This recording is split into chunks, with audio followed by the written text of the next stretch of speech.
I take one, because she left me, and two for my family, and three, been listening to a lot of Violent Femmes lately. That's been my perpetual mood these past couple weeks. It's been kind of not well for me.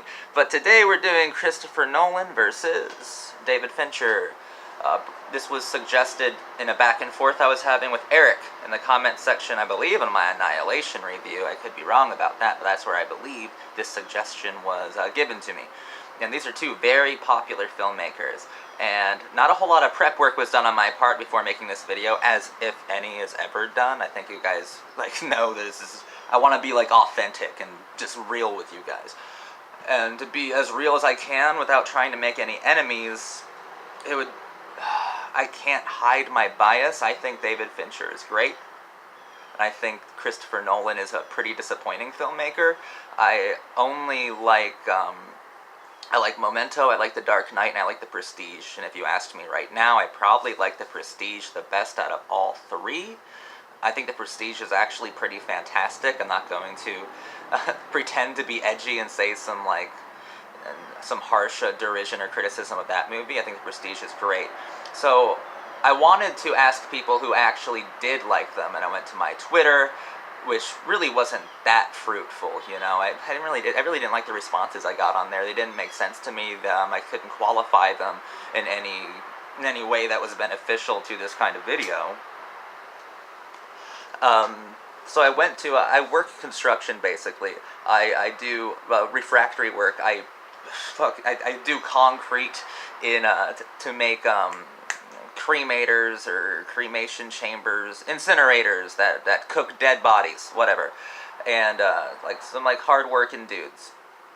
You know, regular, I wouldn't call them laymen when it comes to film, just like I wouldn't call myself an expert when it comes to film. I would just call them normal people. They don't have YouTube channels devoted to how much they love film and how every single film seems to change their life and speak directly to them. They are not me. They're normal people who just enjoy the art form, you know. And I wanted to take that hat off. It's Florida. I can't pretend. It's hot now. It's the summertime.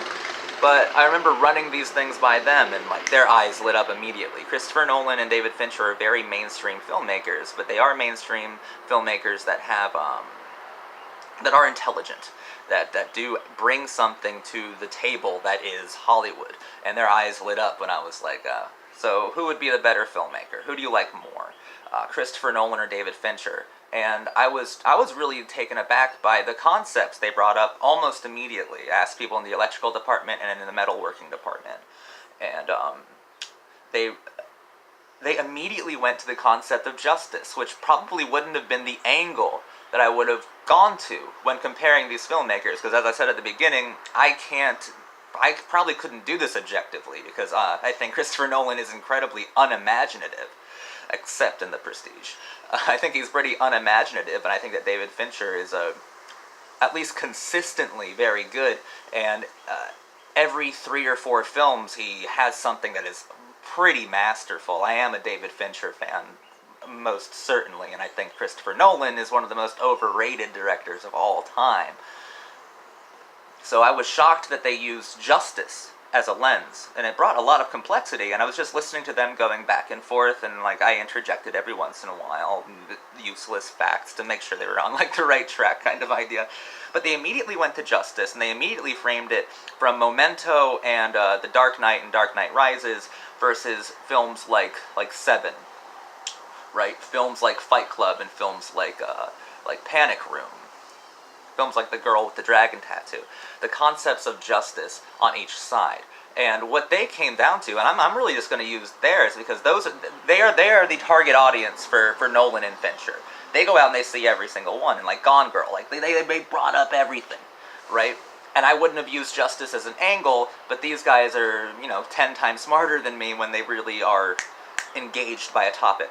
So they decided to use justice for Nolan as being something that is of tactile import, something that you can actually feel, something concrete, something that exists in the real world just like you and I exist, turning a symbol into an actuality.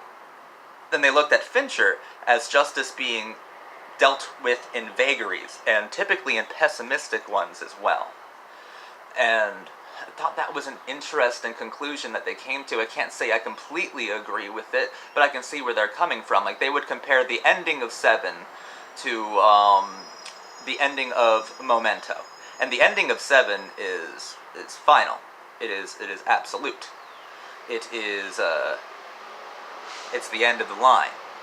And justice doesn't really exist there, right? Justice is just vengeance exists in a David Fincher film, and that's what they were saying.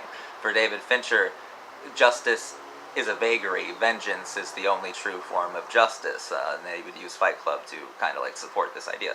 And in Christopher Nolan's film Memento, justice is always like a tactile thing. Justice is a thing that that the Guy Pearce character reaches. I don't know, every 6 months. I don't know how many times he killed his John G. or whatever, but he always reaches his justice, and that's what keeps him going. And the justice is real.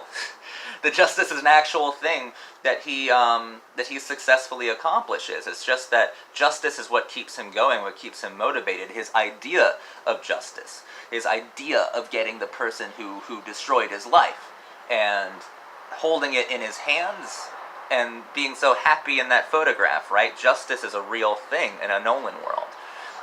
You can also argue that for The Dark Knight Rises, whereas in a Fincher world, can you really say that a film like Fight Club has an idea of true justice? Can you really say that a film like Seven has an idea of true justice? I love the film Seven. Can you say that a film like The Social Network has an idea of true justice? I mean, The Social Network ends with our new modernist little Napoleon staring at his own invention on a computer screen in a room. Is that justice, or is that a vagary? That is a vagary. That is vagueness. And it's also really brilliant. See, I can't hold my own emotions back on this. But it's interesting, right? And so they would also talk about how the scope, when I brought up to my coworkers, they talked about how the scope of Nolan's films are so large. I would argue that the scope of Nolan's films are too large, that he overreaches, that he overextends his lack of imaginative filmmaking compositional skills. I would say that it's too large, whereas Fincher seems to know exactly where his boundaries are as an artist, and he does have boundaries, but he's very smart, and he doesn't overreach, he doesn't go far on them, except on his very first film, Alien 3. He really overreached there. I don't care, I don't understand the resurgence. People who love Alien 3 now. No, the assembly cut's terrible. Alien 3 is awful, and this is coming from a David Fincher fan. Alien 3 is a very, very, very, very, very bad movie. Live with it. I'm sorry. I'm done watching video essays claiming that it's as good or better than Aliens. Go away with... I'm trying not to cuss in my videos so much anymore, but just go away with that malarkey. That's shenanigans. That's bonkers and bananas. We're a family-friendly channel now. No. Let me say some nice things about Christopher Nolan. The reason why I like The Prestige is that there are gaping plot holes that are just gaping logical inconsistencies, and it wouldn't bother me so much if Christopher Nolan didn't seem to posit himself as such a logical filmmaker. He seems to position himself as kind of like a new age Kubrickian. In a sense. So logical inconsistencies wouldn't matter to me if it wasn't kind of posited by someone who claims to be logical by composition of his own films. You know, you lay down rules in your films and you break them. The reason I like The Prestige so much is because it's all about being logically inconsistent. It's because it's all about sleight of hand. It's because it all is about the magic trick. And that's why it works. Even though it doesn't, even though you watch it again and certain things just don't add up, that is fine because it's a magic It's magic trick. It's trickery. It is tomfoolery. It's wonderful, and it's absolutely brilliant. I mean, I do get chills every once in a while during The Prestige of some days I believe you when you say you love me, and some days I don't. You know the whole twist or whatever.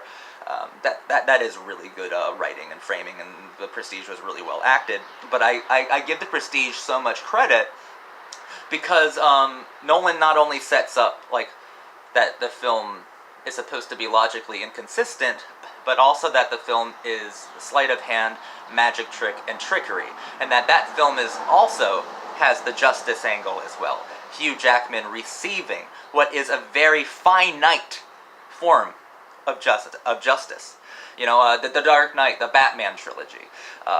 He becomes a symbol of justice, but symbols in a Nolan universe become real things. Joseph Gordon-Levitt, Robin or whatever, taking on the mantle of Batman, takes the symbol and becomes an actuality, because Nolan flirts with vagueness there, with just leaving it as a symbol, but he can't do that because he's so focused on justice as this kind of real, tangible thing that he has to give you a real and tangible human being who would, you know, theoretically take over that mantle, that place within that city.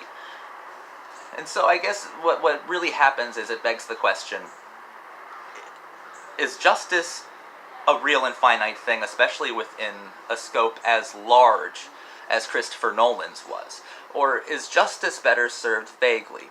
Is it more beneficial to tell your audience that justice can definitely be reached, and can be reached within a time frame of 2.5 hours? Or is it better to tell your audience maybe a pessimistic philosophical truth, that justice is subjective, that justice doesn't necessarily exist, but wrath does, right? And I guess that boils down to you guys.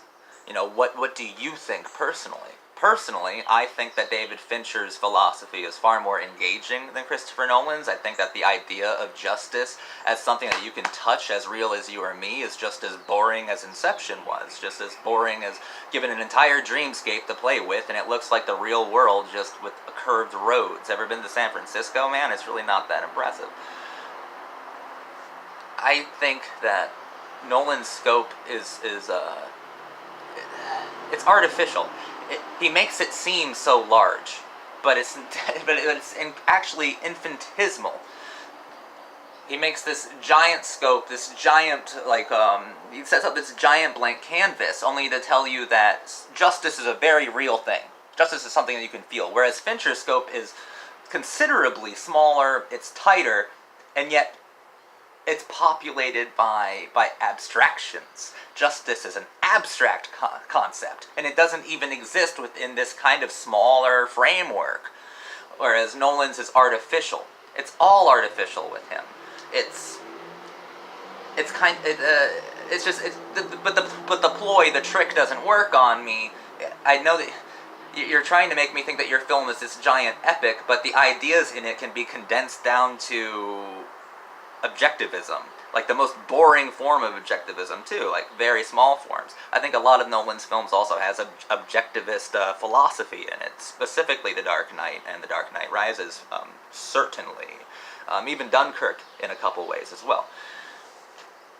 And I think compositionally David Fincher is far more interesting. He's a person who kind of subtly reinvents himself every once in a while. I think that he's come into the digital age remarkably well. One of the best kind of transitions from film into digital, if you ask me. And I do prefer the scores of, this is kind of neither here nor there truly, but the scores of Trent Reznor to the scores of Hans Zimmer. I prefer something that is actually methodical and kind of like industrially ambient, as opposed to something that is just... That's my impression of Hans Zimmer. Sorry to people who love Hans Zimmer. I'm not trying to make enemies during this video. I'm just trying to relay my thoughts on Christopher Nolan. I don't think he's very good. I think he's frightfully predictable philosophically. Like, I know what I'm going to get with him. I'm going to get some pretty simple objectivist answer about justice. And I was really just taken aback and happy that my coworkers got really so involved with this debate. And they actually came out on the side of Nolan. They preferred Nolan's films because they liked the idea of something having an ending, something having an absolute point of climax. They liked the idea of a larger scope, because they didn't see that larger scope as actually self-limiting when dealing with something as finite as an idea of an actualized justice.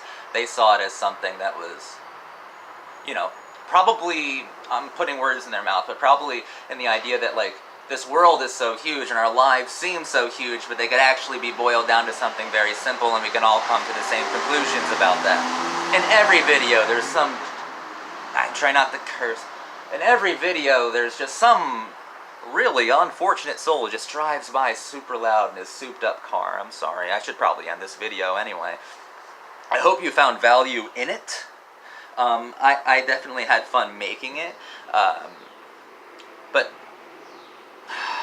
to me, it's no contest. It's very obvious that it is David Fincher through and through and through and through. Like I was saying, I like The Prestige a lot. I think Memento and The Dark Knight are both decent films as well. Nothing fantastic, but very competent films. Liked them a lot more when I was younger. These are good gateway directors. Only I think that David Fincher's films kind of transcend the whole gateway argument, because I can still put on Seven, still put on The Social Network, and just kind of be astounded by some of the actual compositional richness and complexities of those films. The structural frameworks of those films are kind of beautiful for me as well. I'm just shocked, and I'm always thrilled by a new Fincher film, and Nolan has not got me to go to the movie theater physically since The Dark Knight Rises, and that was, to me, a very bad kind of movie. Apologies, just an objectivist kind of propaganda in a way as well. It was very confusing coming from Christopher Nolan, and taking that Michael Mann template of Heat and kind of just abusing it to kind of push this weird kind of idea. Because Michael Mann is also someone who was very important to me, one of my favorite directors of all time, and one of Christopher Nolan's as well, and I love hearing Nolan talk about Michael Mann. He loves that man to death. Man. He loves Michael Mann's films to death, specifically Heat. But Heat has more in common with a David Fincher film than any Nolan film outside of structure, outside of the way a film is set up and expressed. You know, the Dark Knight is just Heat with masks and clown makeup, that kind of idea. But Heat, the idea of justice is non-existent. The idea of justice is actually poison in there. It's what causes the death of several characters. Their skewed idea of justice, and the movie ends with not justice, but something that is very tragic, but something that is inevitable. Michael Mann believes in justice more as something that is vague than something that is real. And Nolan, as an objectivist, has to believe in it as something that is actually real, something that can be accomplished, and something that can be kind of documented and investigated and studied, and like duplicated as well. But thank you guys for watching this video. If you have a versus, it doesn't have to be director versus director, that's just the most common suggestion I get, but you can do decade versus decade, film versus film, style versus style, actor versus actor. I really don't mind. Just leave it in the comments, and if I feel like I have enough to say about it, or if there's enough support around the suggestion, I will definitely give it a shot. Thank you very much for watching this video. My name is Zachary Conan. Have a really, really, really good day, okay? Hopefully I didn't make any enemies on this video. I know they are very, very popular filmmakers, and I do like both of them for my own reasons, and I also criticize both of them for my own as well. Thank you guys for watching.